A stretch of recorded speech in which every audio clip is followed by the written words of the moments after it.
Chapter 2, Success is Your DNA. I am a walking contradiction. As a matter of fact, I'm going to go off the script here right now. I'm seriously considering writing my next book about contradiction. It's a core principle of my success, but we'll get into that the next time I'm reading here. No one believes in himself more than I do, yet I'm well aware of how unimportant I really am. I couldn't care less what people think about me, but I do respect and pay attention to what they say.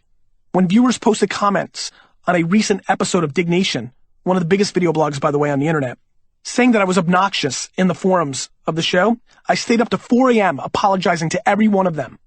I love building businesses and launching new ventures, but the only reason I value money is that I'm going to need a lot of it when I buy the New York Jets. I think a lot of you who are listening to this know I'm not kidding. I really do want to own the Jets. This has been an obsession of mine pretty much since 3rd grade, so I'm grinding. I'm trying to get there. And although the story of how I became what ABC News calls the social media sommelier, as Slate referred to me as the wine guru of the YouTube era, and as Nightline named me the Wayne's World wine aficionado, is in some ways the most common immigrant makes good story ever told. It's also unheard of, not only because the technology that made it possible didn't exist until a few years ago, but because no one else has my DNA. For a business guy, I talk a lot about DNA, and this book will be no exception. That's because I firmly believe that the path to your successful business literally lies in the twists and turns of your own double helix. In fact, I should probably just credit the success of Wine Library TV, the online wine tasting video blog that put me on the social media map, to my mom and dad, who gave me the DNA that enabled me to take my career to that thunderous level. Then again, lots of ambitious people have been born with great DNA, and yet eventually found themselves at a professional standstill, frustrated, miserable, stuck. Why? Because they weren't doing what they loved more than anything else in the world. They weren't doing what they were born to do. You gotta be you, guys. You just gotta be you. I got lucky. From a very early age, I knew I was born to be a people person and to build businesses. Those were and have always been my passions. I knew I was made to be an entrepreneur, and not once did I try to be anything else, as evidenced by all the D's and F's in my ridiculously awful report cards. I'd bring them home and give them to my mother. She'd flip. You know, this is insane. I'm going to veer off for a second. I mean, my mom is my life. I love her more than breathing. The person that I credit so much of everything I have to, who gave me the greatest childhood, and I still couldn't bring home B's. She would have taken C's, and it was so easy for me to go there, and I still wouldn't. I just would never compromise. And I don't know why, even for the person I love the most. And so, anyway, let's get back to this. Even though I hated to make my mom cry, I also knew that I had to be me. And if that meant hiding the Beckett baseball price guide inside my math book during class so I could read up for my next trade show, that's what it had to be. Too many people ignore their DNA, however, to conform to what their families or society expects of them. A lot of people also decided that professional success has to look a certain way. That's how someone born to design bikes winds up becoming a lawyer, or someone who loves experimenting with makeup works every day pitching someone else's overpriced brands to malls around the country, or someone who cannot go a day without jotting down some ideas for their next poem spends most of their time at the helm of an emergency IT department. To me, that's insane. I've been dying to do this audiobook, not because I think I can help everyone who wants to become a millionaire, although I'm pretty sure I can, but because it drives me crazy to know that there are still people out there who haven't figured out that they don't have to settle. There's no excuse to slog through his or her entire life at jobs they hate, or even jobs they simply don't love in the name of a paycheck or a sense of responsibility. The internet makes it possible for anyone to be 100% true to themselves and make cash, maybe even serious cash, by turning what they love most into their personal brand. There no longer has to be a difference between who you are and what you do. Now, as cuddly and cozy as this follow your bliss message might seem, make no mistake. If you do things the way I tell you to do them, you're going to work harder than you've ever worked in your life. But I'm of the opinion that hardship shapes us. Coming from nothing served my family well. It also gave me the hunger to want it all and the wisdom to know none of it matters. I'm convinced, in fact, that if things had been a little easier for my family in the early days, I never would have gotten to where I am now. To tell that story, we have to go back to the old country. Coming to America, kinda. Little Eddie Murphy style. My family moved here from Belarus, the former Soviet Union, in 1978. My dad, Sasha, was inspired to come to the States by a great uncle who had immigrated years before. He came back to Belarus to visit his sister, and that's how my father learned that America was a place where you could build a life for yourself according to your own rules, and you didn't have to wait 6 hours in line to buy a loaf of bread either. A natural entrepreneur, my father knew that America was where his family's future lay. As Jews, we were given special permission to seek political asylum abroad, and after months of working through red tape and cooling our heels in Austria and Italy, we finally landed in Queens, New York. Unfortunately, my great-uncle died right before our journey began, yet his children were kind to us. Mom, Dad, 3-year-old me, back then named Gennady, that's right, that's my real name, my grandmother, and my great-grandparents, until we could move into a studio apartment arranged by Jewish Foundation. We arrived certain that the streets were paved with gold. I mean, that's what everybody said in Russia. Grandma got mugged within 6 weeks, the economy was tanking, the construction job my dad had arranged before arriving to the country evaporated within a few months. Again, my great-uncle's family helped out by offering my dad a job as a stock boy in one of their liquor stores in Clark, New Jersey. Times were tough. I still get emotional when I think about the time my parents walked a few miles to Kmart to buy me not 1 but 2 Star Wars action figures for my 6th birthday. For families on a tight budget like us, my sister Elizabeth was born by then. That was a huge deal. I don't remember anyone complaining much about money, though, or about anything else for that matter. We had our health, and we had one another. What more did we really need? And as a side note off the script, we had opportunity. We were grateful for that. We had a shot and that bat. And my dad really took advantage of that. We assimilated quickly. My parents changed my name to Gary when we arrived. But inside the home, it was still Belarus. No way was my mother plopping down meatloaf for dinner like those American moms. In our house, we ate stuffed cabbage and smoked herring. We never took medicine, only tea. And if you were really sick, you rubbed vodka on your chest. I never wanted to tell anyone I'd gotten a cut or burn on my hand because they would immediately suggest that I pee on it. That's right, Grandma, I'm calling you out. Those pee things were disgusting, but I still love you. My dad was smart, and he knew how to hustle, so it didn't take long for him to work his way up and become manager, then co-owner of a small liquor store in Clark. By 1983, he had bought a small store the size of an office with a partner in Springfield, and later he built that same store up to a 4,000 square foot store. Years later, after I got involved in the business, we built the current wine library in the same property. It's now 40,000 square feet, a far cry from the original store, which was called Shoppers Discount Liquors and looked exactly like what you would think Shoppers Discount Liquors should look like. My parents were hungry to provide for their family and hungry to win. My dad worked his ass off, so much that I really didn't get to know him until I was 14 years old. Yet I have tremendous respect for what he did for us. Thanks to his hard work and chutzpah, we became the epitome of an American success story. In 1978, we were broke and couldn't speak English. In 1985, I was the first kid on my block to have Nintendo. You can see why my dad is my hero. My gratitude for what he did drives my own ambition to take my business to higher and higher levels. Rise of the entrepreneur. On the surface, my dad and I are very different. Though I have a lot of his fire and hustle, I'm a lot like my mom, super emotional and a true people person, open to everyone from day one, but very strong inside. Dad is a tougher guy to get close to. He is slower to let you in, but once he does, you're family. I respect him to no end, but I wish more people could get to know him. The other big differences between us is that he allows his emotions to lead his decisions. I'm all about passion, but letting your emotional trigger finger make your business calls is a big no-no in my book. Going off the script, I think my DNA is there, and I think the fact that my dad made all his calls on emotion probably pushed me to the extreme edge of not going there. Though, when it comes to football, as many of you have seen on my Facebook status and Twitter, I can get very emotional and start calling the Patriot names, so I'll publicly apologize for calling any football players and coaches names here right now. I apologize, but it's how I roll. I love the Jets. I get sports muscles, so sorry about that. Anyway, observing me from an early age, however, no one could deny that my dad's entrepreneurial DNA ran strong through me. The only thing I loved more than running a business and making money was the New York Jets. My neighbor always said that no season was safe. In the summer, I would wash her car. In the fall, I'd rake her leaves, and I'd shovel her snow through winter. There was one spring when I cut the flowers in her yard, then rang her doorbell and sold the flowers back to her. I'm still kind of proud of that initiative. The profit margin was amazing. I sat on the inventory for 2 seconds. It still might be the best business I ever built. By the time I was 8 years old, I had 7 lemonade stands and was raking in crazy amounts of cash for someone who's still scared to ride a bike. My fear was problematic, considering that my franchises were located all around the neighborhood.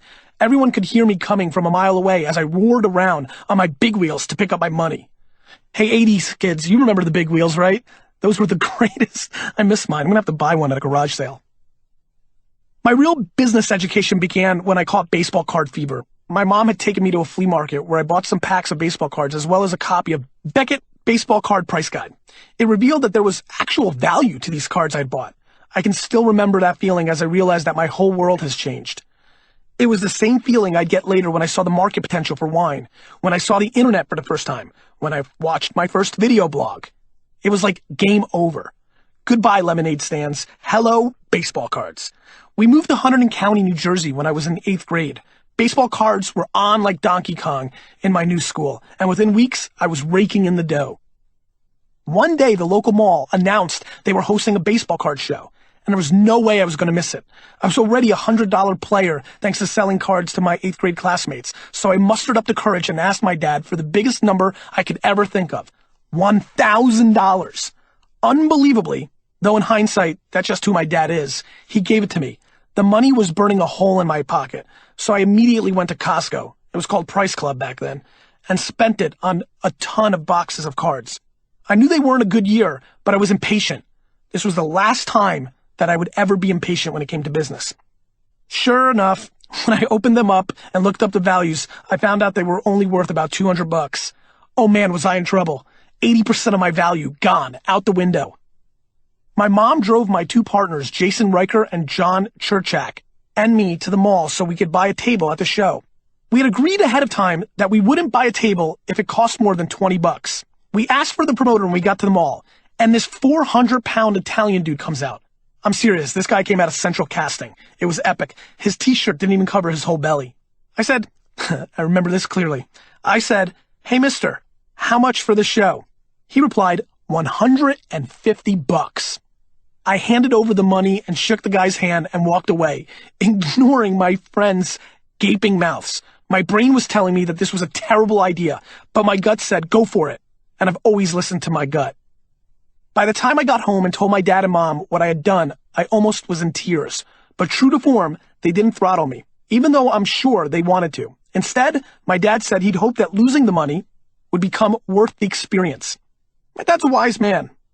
I went to my room determined to show him that I wasn't in it just for the experience. The fire was burning, and there was no way I was going to lose. I wanted to show it and prove it to my dad. The next day, we set up our table, and the first thing I did was market research. I walked around the show checking out what everyone else was selling. I then adjusted, repricing every card we had available for less than anyone else was selling it. We crushed it and made straight cash. From then on, I did every show I could. My mom and fellow car dealer and best friend Brandon Warnicke's mom would drive us in the snow, rain, to Bridgewater, Hillsborough, Edison, Raritan, anywhere there was a show, and every time I'd dominate. I had just learned one of my first lessons in business. Scarcity breeds desire. My strategy was simple. I'd buy sets that weren't mentioned in Beckett's and promote them to create a market. You're thinking, geez, Gary, what a scam artist you were. Not at all. I was an optimist. A pessimist would have seen these cards as unlisted and assumed they were worthless. I, on the other hand, quite innocently decided that if these cards weren't in the guide, they had to be valuable. I paid back my dad his $1,000 in about 3 to 4 months. I continued to earn this kind of money every weekend I could. Then I turned 15 and got dragged out of the mall and into the liquor store. Learning the trade. To go from self-made baseball card king of Hunterdon County, rolling in dough, to grunt bagging ice for $2 an hour was a hard fall. It wasn't until I turned 16 that I was even allowed up on the floor and became a cashier. Not too exciting, but it beat hours of shoveling ice and dusting shelves. I couldn't drink anything we sold. My parents were pretty strict about that, which is kind of shocking. You know, European family, owning a liquor store. You would have thought they could have slipped me a little something, but I respect it. But I was good at regurgitating data. So when business was slow, I flipped through trade magazines to pass the time and then use what I've learned to help customers. One of those magazines was Wine Spectator. Now, the store was called Shoppers Discount Liquors for a reason. Most of our business came from selling the hard stuff. Beer, too, was a big seller. The beer cooler, in fact, pretty much took up 33% of the entire store. But I learned two things from my time behind a cash register. First, thanks to Wine Spectator, I learned that there was a whole culture cachet to drinking wine and that people collected it in the same way I collected baseball cards or Star Wars toys or comic books. That was interesting to me. I also noticed a pattern. People would come in and buy their Absolute or their Johnny Walker, and I knew that I or anyone in the staff could talk until we were blue in the face about another brand, and they would still walk out with their Absolute or Johnny Walker. Those brands were just too established. The wine buyer, though, would often walk in looking a little lost, spend 10 minutes tentatively peering at labels as though they were hoping for a bottle to jump out and spare them from making a decision. I knew from my expertise with baseball cards that people want to be told what's good and valuable, that they enjoy feeling like they've been turned on to something not everyone can appreciate. Again, time to pull off on the side of the road and really swallow this piece of information. Storytelling is by far the most underrated skill when it comes to business. The wine buyers, unlike the liquor customers, were open to any suggestions I had, and I realized that they represented opportunity. Spotting that social trend was enough to turn what started out as a casual interest in wine into an obsession.